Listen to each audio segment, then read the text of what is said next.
Hello guys, welcome back to the platform of JRF Adda. मैं मधुश्री हूँ। जैसे कि आपको पता है कि ट्रेंड एनालिसिस के जो पार्ट है टोटल 5 इयर्स के, वो हम लोग पिछले 2 हफ्ते से कर रहे हैं। हर एक यूनिट का टोटल 5 इयर्स के क्वेश्चन हम लोग सॉल्व कर रहे हैं। तो आज जो यूनिट है वो है फैमिली रिसोर्स मैनेजमेंट। तो 2020 2019 से लेके 2023 तक के जितने भी क्वेश्चंस है related to family resource management unit, वो हम लोग आज सॉल्व करेंगे। तो जो लोग मुझे पहली बार देख रहे हो, मैं मधुश्री हूँ।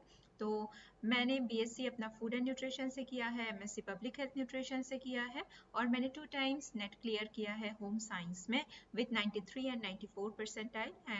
एंड मैं पिछले 5 साल से डेवलपमेंटल सेक्टर के साथ जुड़ी हुई हूँ। एंड मैं फॉर्मर असिस्टेंट प्रोफेसर भी रही हूँ एमएस यूनिवर्सिटी की। Or if you want to join the paper 2 paid course for home science, then you can purchase for paper 2. यहाँ पे आपको 10% डिस्काउंट मिल जाएगा एंड यू हैव टू पे 6299। ठीक है, यहाँ पे आपको वीडियो कोर्स मिल जाएगा लाइव प्लस रिकॉर्डेड, पीडीएफ मिल जाएगा आपको हिंदी और इंग्लिश में, एंड PYQs का डिटेल सोल्यूशन मिल जाएगा 2022 एंड 23 का। अगर आप पेपर 1 और पेपर 2 परचेस करना चाहते हो, क्लास चलता है आपके जेआरएफ अड्डा ऐप पे। ठीक है, ऑलरेडी बैच कोर्स स्टार्ट हो गया है। ऑलरेडी हम लोग का एक यूनिट, आई थिंक 2 यूनिट खत्म होने भी वाला है ना। And if you want to join the paid course, then यहाँ पे भी आपको 10% डिस्काउंट मिल जाएगा। ठीक है, एंड यू हैव टू पे 8999 फॉर पेपर 1 एंड पेपर 2। ठीक है, यहाँ पे भी आपको वीडियो कोर्स मिल जाएगा लाइव एंड रिकॉर्डेड 2022-23 का डिटेल PYQ का सोल्यूशन मिल जाएगा हिंदी और इंग्लिश में, एंड टेस्ट सीरीज आपको मिल जाएगा फॉर पेपर 1। और अगर मैं क्लासेस की बात बोलूँ तो क्लासेस की जो स्केड्यूल है इसमें थोड़ा सा चेंजेस हुआ है। तो क्लास अभी से रहेगा फ्रॉम नेक्स्ट वीक ऑनवर्ड्स, है ना। Tuesday,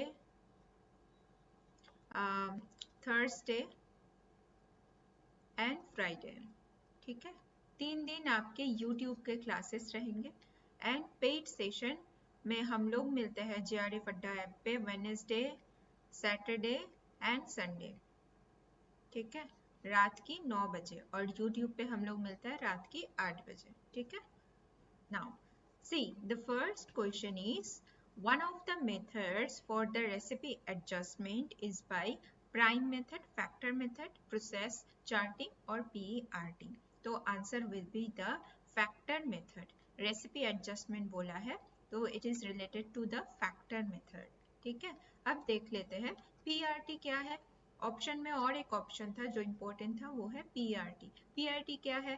programme evaluation and review technique, जिसको PERT बोला जाता है, is an important tool used in a project management, and it is used to identify the task dependencies, critical paths, plan resources, estimation task duration, and identify the potential risk.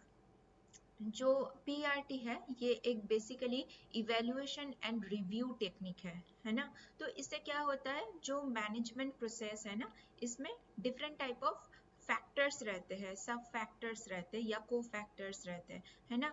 Task के duration क्या है, task के कौन से critical path है, कौन से usable resources है, ये सारे आइडेंटिफाई करने के लिए overall project management related to evaluation and review के लिए PERT यूज होता है।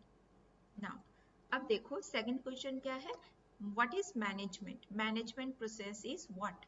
Long, continuous, intermediate and at end itself. तो management is a continuous process. ठीक है, तो मैनेजमेंट एक प्रोसेस है, आपको पता है, और ये कंटिन्यूअस है। क्यों कंटिन्यूअस है? बिकॉज ये तो शॉर्ट टाइम नहीं है। ठीक है, एक लॉन्ग टर्म है एंड कंटिन्यूअस है। मैनेजमेंट का डिफरेंट पार्ट है ना। इम्प्लीमेंटेशन है, इवेल्युएशन है, मॉनिटरिंग है, कंट्रोलिंग है, आपको पता है। तो ये इसलिए मैनेजमेंट एक लॉन्ग टर्म प्रोसेस है and it is a continuous process. ठीक है, नाउ 3 नंबर क्वेश्चन में क्या पूछा है, the flow of goods and services in the family at the end of particular time is called as what, money income, real income, psychic income and physical income.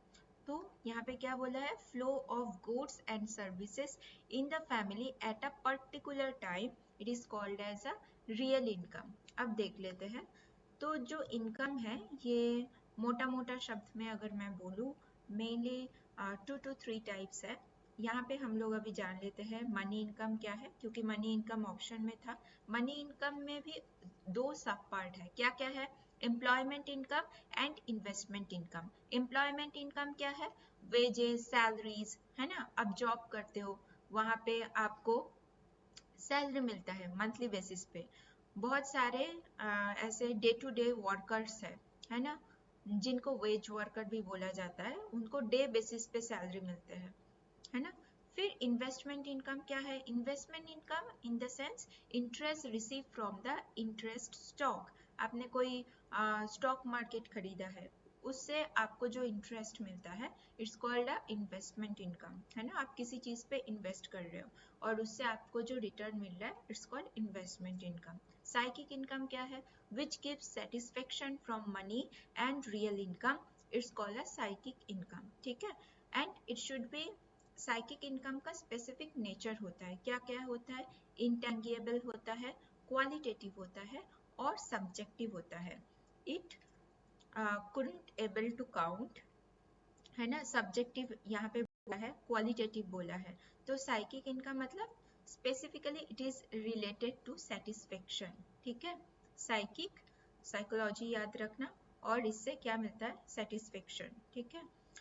और satisfaction specifically कहाँ से मिलता है, money and real income के outcome में जो satisfaction मिलता है it's called psychic income. Now 4 में क्या है, one of the internal constraint in the implementation of project is improper feasibility of report, government policy document desired by financial institution and licensing। See, अब देखो यहाँ पे बोला है implementation of project, यहाँ पे नहीं बोला है लार्ज स्केल प्रोजेक्ट है, नेशनल लेवल प्रोजेक्ट है, स्टेट लेवल प्रोजेक्ट है, कुछ नहीं बोला है। प्रोजेक्ट के आगे कोई एडजेक्टिव नहीं है स्पेसिफिकली, सिर्फ बोला है इंटरनल कंस्ट्रेंट, है ना।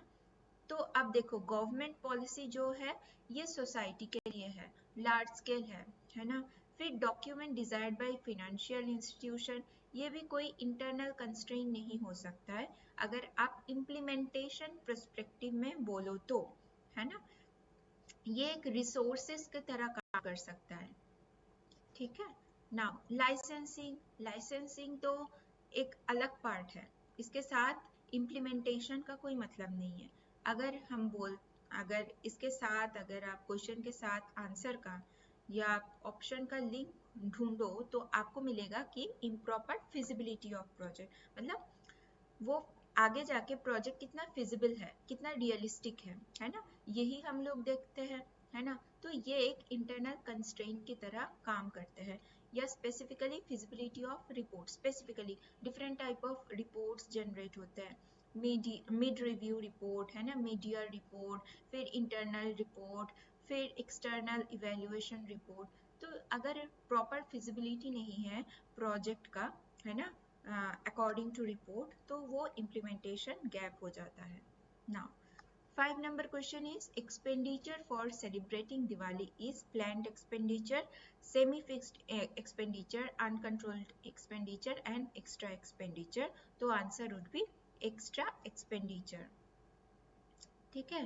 जो दीपावली में हम लोग सेलिब्रेट करते हैं, है ना, स्पेसिफिक एक्सपेंडिचर, वो एक एक्स्ट्रा एक्सपेंडिचर के तौर पे काम करते हैं। प्लान्ड एक्सपेंडिचर क्या है, जो ग्रोसरीज है ना, जो रोजमर्रा के जिंदगी में हमको चाहिए, बेसिक नेसेसिटी है, वो प्लान्ड है ना। सेमी फिक्स्ड मतलब हेल्थ वाले, फिर बच्चों के स्कूल के लिए, है ना। अनकंट्रोल्ड एक्सपेंडिचर, अगर कुछ अचानक से आ जाए, है ना, जो आपको पता भी नहीं है ना, अगर कुछ अचानक ऐसे आ जाए expenditure, this is called uncontrolled. And extra expenditure मतलब जो आप प्लान ऑलरेडी करके रखे हो, आपको पता नहीं है कि दीपावली में कितना खर्चा होगा, है ना, वो एक एक्स्ट्रा एक्सपेंडिचर के तौर पे काम करते हैं, राइट ना। 6 number question is which of the following groups are called as organic resources। आपको बोलना है organic resources कौन सा है। ऑप्शन में देखिए plant, water, fossil fuel, plant, animal, air, water, air, plants and minerals। ठीक है, आपको यहाँ पे क्या पूछा है, organic resources, तो आंसर would be आपके fossil fuel and plant animal। यहाँ पे water है, फिर एयर है ना, इसलिए ये ऑप्शन सही नहीं होगा। आपने एनवायरमेंटल साइंस में भी फर्स्ट पेपर में आता है ना, पेपर 1 में आता है एनवायरमेंटल साइंस एक यूनिट, वहाँ पे भी आप लोगों ने पढ़ा होगा कि ऑर्गेनिक रिसोर्सेज कौन सा है, इनऑर्गेनिक कौन सा है ना। अब जान लेते हैं इनऑर्गेनिक रिसोर्सेज कौन सा है। It is refer to the nutrients that are derived from the non living matter. ठीक है, while organic resources referred and it is derived from the living matter। ठीक है, अब inorganic resources of nutrients includes minerals and other chemical elements are found in the soil and water। ठीक है, now 7 number question में क्या पूछा है, which of the following models development emphasize that modernization could be achieved by increased productivity, economic growth and industrialization। तो यहाँ पे देखो आपके ऑप्शन दिया हुआ है new paradigm of development, interdependent model of development, dominant paradigm of development, basic needs model of development. तो answer would be dominant paradigm model, developmental model. ठीक है, यहाँ पे मॉडर्नाइजेशन बोला है। अगर आप 2 to 3 years के क्वेश्चन पेपर सॉल्व कर रहे हो तो मॉडर्नाइजेशन वाला जो पार्ट है, ठीक है, वो इम्पॉर्टेंट है। यहाँ से आपके हर बार theory oriented question, model oriented question पूछा जाता है, तो ये कभी छोड़ के मत जाना, ज़रूर पढ़ के जाना 100%, है ना। यहाँ से क्वेश्चन बनता है हमेशा। नाउ 8 नंबर पे क्या पूछा है, records to be maintain in the dietary department of a hospital to deliver a diet patient. कौन सा है, रिक्विजिशन स्लिप, वर्ड्स में मिलता है work schedule, production schedule, menu tally and cash book. तो answer would be requisition slip. ठीक है, फिर आपके production schedule and menu tally. ठीक है, वर्क शेड्यूल, तो वर्क शेड्यूल रिकॉर्ड्स मेंटेनेंस के लिए ज़रूरी नहीं है, because work schedule daily life में होता है, आगे पीछे भी वर्क हो सकता है ना, पोस्टपोन भी हो सकता है, प्रीपोन भी हो सकता है। पर अगर आपको ट्रैक करना है या डाइट रिलेटेड, आपके स्पेसिफिकली डाइट पे फोकस करके जो पेशेंट है उनको पहुंचाना है हर रोज़ का खाना, है ना, और खाने को ट्रैक करना है, स्पेसिफिकली डाइट को ट्रैक करना है, तो वर्ड बेसिस रिक्विजिशन स्लिप चाहिए जहाँ पे मेन्यू अपडेट होता है डे टू डे बेसिस पे। ठीक है, प्रोडक्शन स्केड्यूल चाहिए और मेन्यू टैली चाहिए, कैश बुक का भी ज़रूरत नहीं होता है। तो answer would B 2 A, C and D। Now यहाँ पे देखो डिफरेंट टाइप ऑफ ट्रेनिंग्स दिया हुआ है और उसका डिस्क्रिप्शन दिया हुआ है, आपको मैच करना है। तो job training, pre service training, in service training and orientation training. तो जॉब ट्रेनिंग क्या है, it is related to training undertaken by a person before joining a job. ठीक है, जॉब ज्वाइन करने से पहले अगर कोई पर्सन एक ट्रेनिंग प्रोसेस में इन्वॉल्व होते हैं या होती है, it's called a job training. ठीक है, प्री सर्विस ट्रेनिंग क्या है, a special training given to an employee to do a particular new task।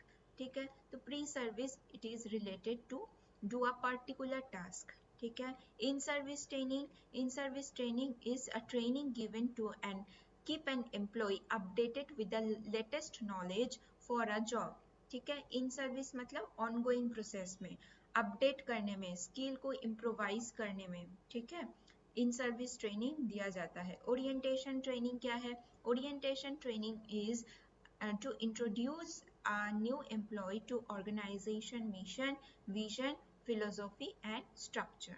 ठीक है, मतलब कोई अगर एम्प्लॉय ज्वाइन करते हैं कोई ऑर्गेनाइजेशन, तो बेसिक जो इंट्रोडक्टरी पार्ट है कि इसका रूल्स एंड रेगुलेशन क्या है, कैसे काम करते हैं ऑर्गेनाइजेशन, क्या स्ट्रक्चर है, हायरार्की है, ये सब आपके ओरिएंटेशन ट्रेनिंग में दिया जाता है।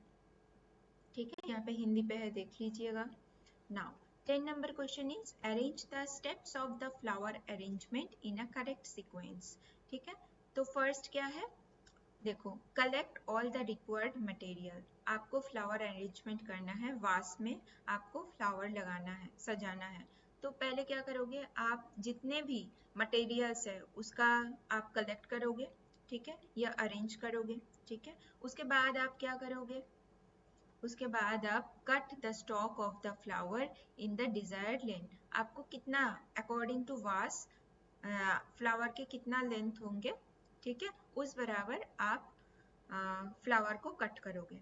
ठीक है, उसके बाद क्या है, उसके बाद है anchor the pin stem holder formally in the container. तो पिन स्टेम होल्डर आपको लगाना है। उसके बाद क्या है, arrange the flowers in order to the length of a container. ठीक है, अरेंज करना है। एट लास्ट आपको वाटर ऐड करना है इन अ कंटेनर। ये बेसिक है ना। फ्लावर मैनेजमेंट से क्वेश्चन है, different type of flower management process है, वो आपको पढ़ना है। और इसका ये जो अरेंजमेंट सीक्वेंस है ये भी आपको देख के जाना है इन डिटेल। ये हिंदी पे है, देख लीजिएगा।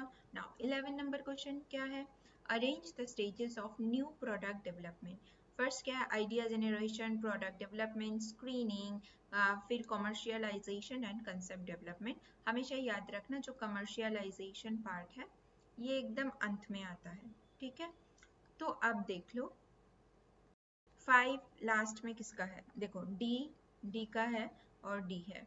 ठीक है, अब उसके आगे वाला क्या है, बी है, बी मतलब प्रोडक्ट डेवलपमेंट, और सी क्या है, स्क्रीनिंग। ठीक है, अब हम लोग देखेंगे, देखो फर्स्ट ऑप्शन, इसका भी फर्स्ट ऑप्शन सेम है, मैचिंग है, लास्ट ऑप्शन भी सेम है, तो आपको बीच का ऑप्शन देखना है।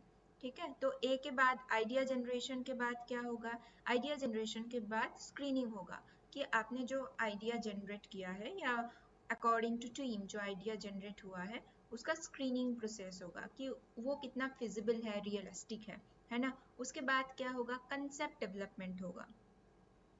ठीक है, ओवरऑल कंसेप्ट डेवलपमेंट होगा। उसके बाद क्या होगा, उसके बाद प्रोडक्ट डेवलपमेंट होगा, एंड लास्ट क्या होगा, कॉमर्शियलाइजेशन, मतलब वो लार्ज स्केल आपके डिस्ट्रीब्यूट होगा, कॉमर्शियलाइज होगा, पूरे सोसाइटी के लिए जाएगा। तो आंसर वुड बी 3। ठीक है, नाउ 12 नंबर पे क्या पूछा है, the process of assessing the progress of a project based on the pre determined indicator of a program is called as what, feedback, feed forward, monitoring and planning. तो answer क्या होगा, answer would be monitoring. ठीक है, question पहले समझ लो, the process of assessing the progress of a project. ठीक है, हम लोग प्रोग्रेस कैसे असेस करते हैं, पहले तो प्रोजेक्ट इंप्लीमेंट हो गया है, अब डिफरेंट टाइप ऑफ आपके मॉनिटरिंग प्रोसेस होते हैं, है ना। Second tier monitoring, third tier monitoring, internal monitoring, external monitoring, है ना। डिफरेंट टाइप ऑफ मॉनिटरिंग होते हैं according to the blueprint of the project. Project कैसे सेट किया गया है, कौन से कॉन्टेक्स्ट में सेट किया गया है ना। तो अगर असेस करना है या आपके इवेल्युएशन करना है, mid term evaluation, then the factor which is related to the assessing is called as monitoring। ठीक है, प्लानिंग तो आपको प्रोजेक्ट चालू करने से पहले करना है, फीड फॉरवर्ड आफ्टर इनपुट डालने के बाद आपके फीड फॉरवर्ड प्रोसेस आता है सिस्टम में, फीडबैक एकदम लास्ट में आता है ना। तो answer would be monitoring. Now 13 क्या है, arrange the steps in the program planning in the sequential order. ठीक है, क्या क्या है, identify the problem, analyse the situation, collection of the facts, develop a plan of a work and decide on a objective. ठीक है, तो आप पहले देख लो, फर्स्ट क्या होगा, कलेक्शन ऑफ द फैक्ट्स। ठीक है, उसके बाद क्या होगा, एनालाइज द सिचुएशन, उसके बाद क्या होगा, आइडेंटिफाई द प्रॉब्लम, एंड उसके बाद होगा decide on objectives, and last होगा decide a plan of a work.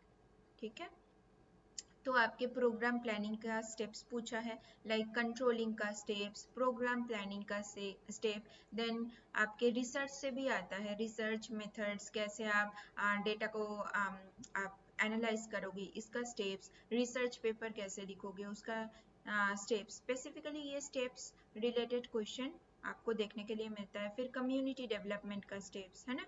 तो फर्स्ट जो होता है वो है collection of the facts, identify the problem, then analyzing the situation, identify the bottlenecks of the problem or gaps of the problem, and last क्या होता है, last होता है development of the project or program और research paper है ना। According to context of the question आपको वो डिसाइड करना है, तो आंसर वुड बी 3।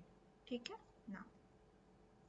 अब 14 नंबर क्वेश्चन पे क्या पूछा है, the general guidelines of a work height for a task where there is a frequent use of eyes and infrequent use of hands. It should be 2 to 8 semi below the eye level, 3 to 10 semi below the eye level, 5 to 10 semi below the eye level, 8 to 12 semi below the eye level. तो answer would be 5 to 10 semi below the eye level. ठीक है। Now 15 number question में क्या पूछा है, the group of commodities listed in the Essential Commodities Act like iron, steel, petroleum, aluminum, coal, steel, cotton, steel, plastic, paper, drugs, brass, steel, cotton, cotton textile, iron, petroleum product. तो answer would be 4, cotton, cotton textile, iron, petroleum products. Now 16 number question में क्या पूछा है, the following is not a controlling function of a management. not only, except, है ना। ये सब अच्छे से देखना है क्वेश्चन में, है ना। जल्दबाजी में क्वेश्चन गलत करके मत आना, 2 बार पढ़ लेना अगर समझ ना आए तो। ठीक है। नॉट पूछा है, क्या क्या है, measuring current performance and comparing it, taking action to correct performance, establishing standard of a performance and taking reviews from the previous steps. तो नॉट पूछा है, नॉट अ कंट्रोलिंग फंक्शन, क्या होगा, establishing standard of a performance. ठीक है।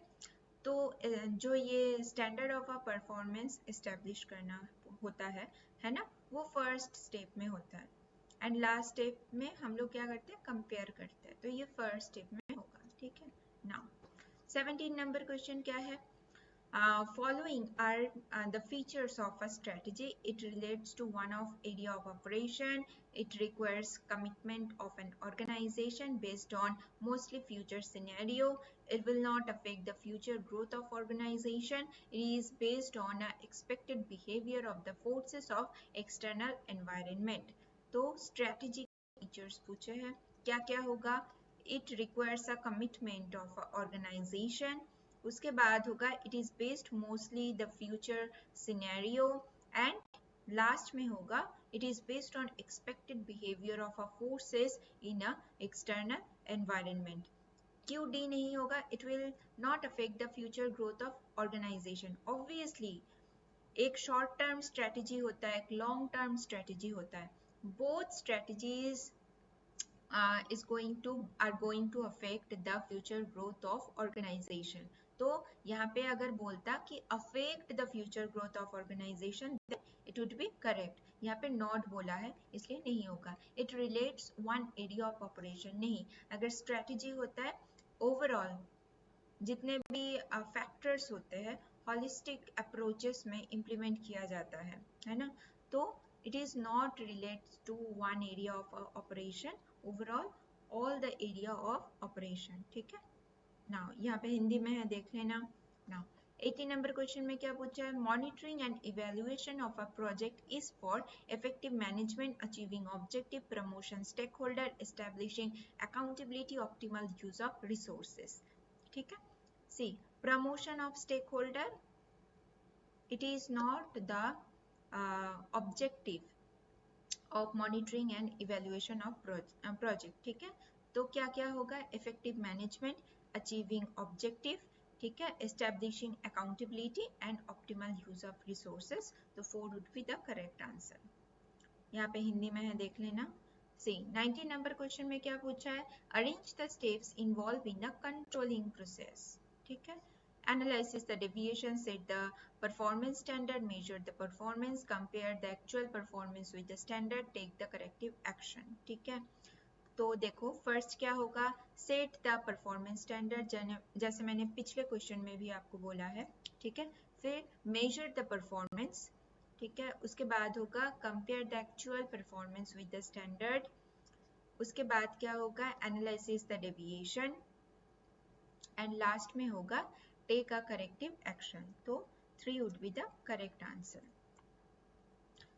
सी 20 number question में क्या पूछा है, arrange the steps in a creative process, elaboration, insight, preparation, incubation and evaluation.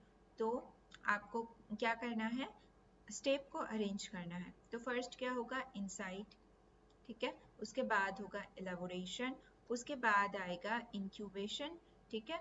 फिर आएगा प्रिपरेशन एंड लास्ट में आपका आता है इवेल्युएशन, ठीक है। तो 2 would be the correct answer. Now 21 number question में क्या पूछा है, the following are true about the leadership. Local leaders are command respect. An average farmer seeks the advice of a local leader while working for a promotion of change. Leader must take into the confidence. Voluntary leaders should be trained to take initiative. Leaders have lost their value in the first changing world. See, leadership एक positive aspect है, positive approach है ना। तो यहाँ पे कोई negative option आपके leadership quality में नहीं आएगा, ठीक है। तो यहाँ पे जो लास्ट में लिखा है, leaders have lost their value in a first changing world, ये नहीं होगा। बाकी का जो आपके ऑप्शंस है, दोज आर द करेक्ट, ठीक है। तो A1 would be the correct answer. यहाँ पे हिंदी में देख लेना। 22 नंबर क्वेश्चन में क्या पूछा है, the sequence of steps new product development. आपको जो न्यू प्रोडक्ट डेवलपमेंट है ना, कोई प्रोडक्ट डेवलपमेंट आप करने जा रहे हो, उसका सीक्वेंस क्या है वो आपको बताना है, ठीक है। Test, marketing, idea generation, idea screening, commercialisation and feasibility testing. फिर भी आपके देखो सेकंड टाइम आपके ऐसे क्वेश्चन आ रहा है जिसमें कॉमर्शियलाइजेशन स्पेसिफिक ये वर्ड है, ठीक है। तो कॉमर्शियलाइजेशन एकदम कोई भी प्रोसेस के अंत में आता है, एकदम एंड में आता है ना। तो ये लास्ट में आएगा, ठीक है। फिर देखो पहले क्या होगा, पहले होगा आइडिया जनरेशन। आइडिया जनरेशन के बाद हमेशा आइडिया का स्क्रीनिंग किया जाता है, ठीक है। उसके बाद क्या होगा, उसके बाद होगा feasibility testing and last 4th number में क्या होगा, test, marketing and after that commercialisation. Same question repeat हो रहा है। देखो पीवाईक्यू सॉल्व करने का मतलब ही ये है कि आप पहले पैटर्न को समझ लो कि कौन से पैटर्न से आपके क्वेश्चन बन रहा है। सेम एक क्वेश्चन प्रीवियस आप लोग ने अभी सॉल्व किया, फिर और एक क्वेश्चन आ रहा है ना। तो ऐसे क्वेश्चन पूछा जाता है। तो सीक्वेंस हमेशा याद रखना, जैसे कॉमर्शियलाइजेशन, आइडिया जनरेशन के बाद स्क्रीनिंग होता है, उसके बाद प्रोडक्ट डेवलपमेंट के बाद टेस्ट, मार्केटिंग होता है, फिर उसके बाद कॉमर्शियलाइजेशन होता है ना। तो 2 would be the correct answer. Now अब 23 नंबर क्वेश्चन में क्या पूछा है, डायरेक्टिंग इन्वॉल्व्स कम्युनिकेशन, एक्चुएटिंग, फिर मोटिवेशन, लीडरशिप एंड इनोवेशन। तो डायरेक्टिंग इन्वॉल्व आपके कम्युनिकेशन, फिर मोटिवेशन एंड डी लीडरशिप। तो 3 would be the correct answer. अब देखो फर्स्ट एडमिनिस्ट्रेशन मैनेजमेंट, पता है आपको किसने दिया है, लूथर गालिक, है ना। इनका जो पोस्ट कॉर्ड वाला ये सीक्वेंस है ये इंपॉर्टेंट है, यहाँ से क्वेश्चन आता है। क्या है sequence, planning, organising, staffing, directing, coordination, reporting and budgeting, ठीक है। तो डायरेक्टिंग का आपके एलिमेंट्स क्या है, सुपरविजन है, मोटिवेशन है, लीडरशिप है एंड कम्युनिकेशन है। इंपॉर्टेंट है, याद करके जाना। नाउ अब देखो यहाँ पे पूछा है which of the following would maximise the use of family resources. Maximise मतलब कौन से फॉलोइंग फैक्टर जो फैमिली रिसोर्स है वो कम करने में मदद करते हैं, ठीक है। क्या क्या है, careful selection of goal, positive attitude, family heritage, media function, alternative use of resources. तो answer would be careful selection of goal, positive attitude and alternative use of resources. A, B and E. 3 would be the correct answer. Heritage के साथ कोई मतलब नहीं है, media function एकदम हटके वाला ऑप्शन है, इसको पहले ही एलिमिनेट करना चाहिए, राइट। नाउ अब क्या पूछा है, arrange the steps of controlling in a sequential order. ये लेके 2 बार कंट्रोलिंग का आपको 2 टाइम्स रिपीट हो रहा है क्वेश्चन, गौर करना, एकदम ऐसा नहीं आप रटो। आपको ट्रेंड एनालिसिस का मतलब है आपको पैटर्न समझना है, कंसेप्ट समझना है, कहाँ से क्वेश्चन बन रहा है ना। ये सेकंड टाइम सेम क्वेश्चन पूछा जा रहा है ना। सी नाउ अब क्या है, इसलिए बोलते हैं कि PYQ सॉल्व करो तो आपको समझ में आएगा। देखो पढ़ना तो ज़रूरी है, इम्पॉर्टेंट है, पर साइमल्टेनियसली क्वेश्चन सॉल्व करना भी इम्पॉर्टेंट है, बिकॉज आपको एग्जाम हॉल में जाके क्वेश्चन ही सॉल्व करना है, कोई नहीं देखने जाएगा आपने कितना पढ़ा है कितना छोड़ा है ना। अगर आपको टैक्टिस पता है, टेक्निक पता है, how to solve the question, ठीक है, तो आप इजीली मोर देन 150 प्लस आप स्कोर कर सकते हैं, राइट। इतना इसलिए बोलते हैं कि प्रैक्टिस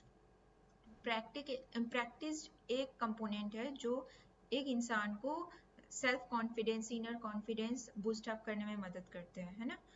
नाउ सी अब क्या है, establishing standard, measuring performance, comparing the performance with the standard, detecting the deviation, taking the corrective action।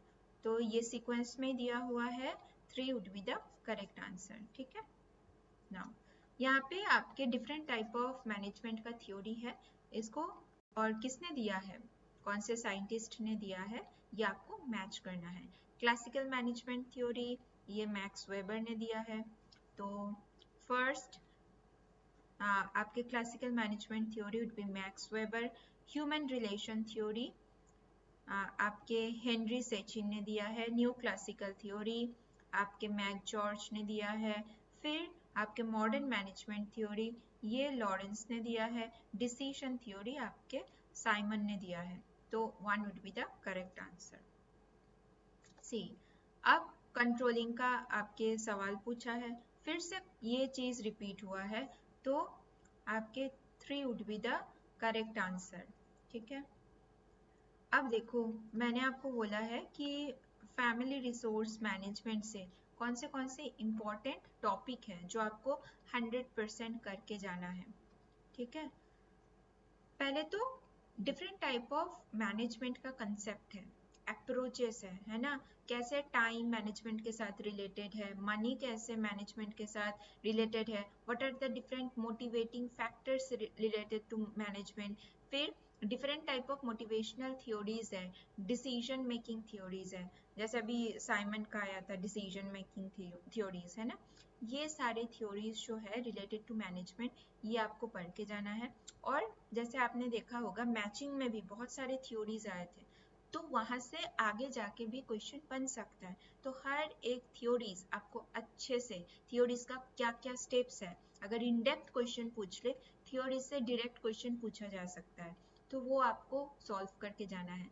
फिर फंक्शंस ऑफ मैनेजमेंट, जैसे पोस्ट कॉर्ब है, ऐसे और एक जैसे मैकडीएल है ना, मैकडोनल्ड का भी एक आपके मैनेजमेंट का प्रोसेस है, वो भी आपको करके जाना है। लूथर गालिग वाला तो है ही, जैसे प्लानिंग, सुपरविजन, इसका भी सब स्टेजेस है, कंट्रोलिंग है ना, सब स्टेजेस है, इवेल्युएशन, फिर family life cycle stages and resources, ये आपको करके जाना है ना।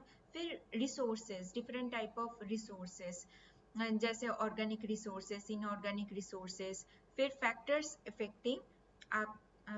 Affecting the resource conservation and time management. फिर different type of work simplification technique, formal technique, informal technique, है ना। फिर डिफरेंट टाइप ऑफ फैटिक, फिर ergonomics, different part of ergonomics, fatigue, physical fatigue, psychological fatigue, फिर consumer definition, consumer rights क्या है, acts क्या है, रिस्पॉन्सिबिलिटीज क्या है, कौन से राइट्स है, कभी एनेक्ट हुआ था इंडिया में, ये सब आपको पढ़ के जाना है। फिर एम्पावरमेंट के लिए अभी इंडिया में क्या चल रहा है ना, फैसाई का कौन से रूल्स एंड रेगुलेशन आया है, ठीक है। फिर आपके कंज्यूमर प्रोटेक्शन के लिए कौन से ऑर्गेनाइजेशन है, कैसे काम करता है, different type of standard marks है ना, जैसे ISI है ना, फिर इको मार्क है ना, क्वालिटी कंट्रोल मार्क्स, फिर बाइंग एड, कंज्यूमर लेजिस्लेशन, ये सब आपको पढ़ के जाना है, इम्पोर्टेंट है। ठीक है, तो स्ट्रेटेजिकली प्रिपेयर करना चालू करो, इसलिए आपको पहले एग्जाम के बहुत पहले PYQ 5 इयर्स का सॉल्व करा रही हूँ, क्योंकि आपको समझ में आ जाए कि क्वेश्चन कहाँ से बनता है। तो अकॉर्डिंग टू कंसेप्ट आप पढ़ना चालू करो इन डेप्थ, है ना। तो हम लोग मिलेंगे कल, ठीक है, और रात के 8 बजे मिलेंगे। वहाँ पे हम लोग टेक्सटाइल और अपरेल डिजाइनिंग के जितने भी क्वेश्चंस है 5 इयर्स वो चालू करेंगे। I think it will take another 2 to 3 days to complete the textile and apparel designing वाला पार्ट, तो हम लोग कंप्लीट कर लेंगे। एंड उसके बाद हम लोग धीरे धीरे जो इम्पोर्टेंट कंसेप्ट्स है उसके ऊपर पढ़ना चालू करेंगे। ठीक है, तो कल मिलते हैं 8 बजे। Take care.